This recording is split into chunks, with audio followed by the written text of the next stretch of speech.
തിങ്കളാഴ്ചയാണ് രാമചന്ദ്രനും കുടുംബവും വിനോദയാത്രയ്ക്കായി ശ്രീനഗറിലേക്ക് യാത്ര തിരിച്ചത്. ഭാര്യയ്ക്കും മകൾക്കും മകളുടെ 2 കുട്ടികൾക്കുമൊപ്പമാണ് അവധി ആഘോഷിക്കാനായി പഹൽഗാമിലെത്തിയത്.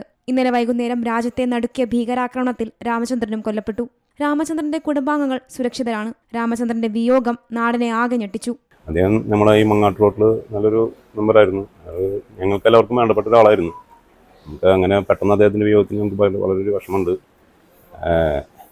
അത് ഇങ്ങനെ പെട്ടെന്ന് ശനിയാഴ്ച പോയപ്പോൾ അവർ വളരെ സന്തോഷമായിട്ട് പോയതാണ്. അത് ഇങ്ങനെയൊരു യാത്രയാവും എന്നുള്ളത് നമ്മൾ വിചാരിച്ചില്ല. ഞങ്ങൾക്ക് അയാളുടെ വിയോഗത്തിൽ വളരെ വിഷമമുണ്ട്. അവരുടെ കുടുംബാംഗങ്ങൾക്ക് വേണ്ടിയിട്ട് ഞങ്ങൾ പ്രാർത്ഥിക്കുന്നു. രാമചന്ദ്രന്റെ ഭൗതികദേഹം എത്തിക്കാനും പൊതുദർശനത്തിന് വെക്കാനുമുള്ള ക്രമീകരണങ്ങൾ സജ്ജീകരിച്ചിട്ടുണ്ട്.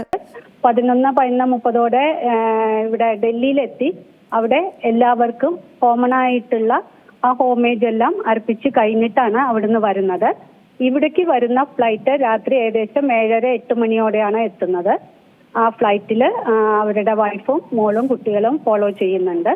മോൻ അവിടുന്ന് ഇപ്പം ഇങ്ങോട്ട് തിരിച്ചിട്ടുണ്ട്. പിന്നെ ഇവിടുന്ന് വന്ന് നേരെ തന്നെ മോർച്ചറിയിലായിരിക്കും നമ്മൾ കീപ്പ് ചെയ്യുന്നത്.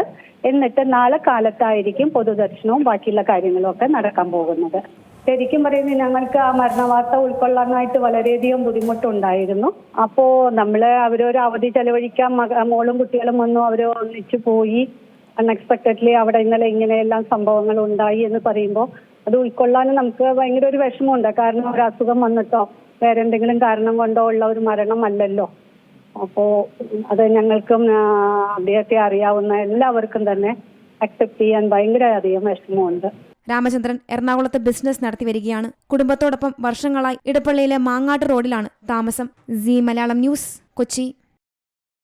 ഏറ്റവും പുതിയ വാർത്തകളും വിശേഷങ്ങളും വിരൽ തുമ്പിലറിയാൻ സീ മലയാളം ന്യൂസ് എല്ലാ ഡിജിറ്റൽ പ്ലാറ്റ്ഫോമുകളിലും ലഭ്യം.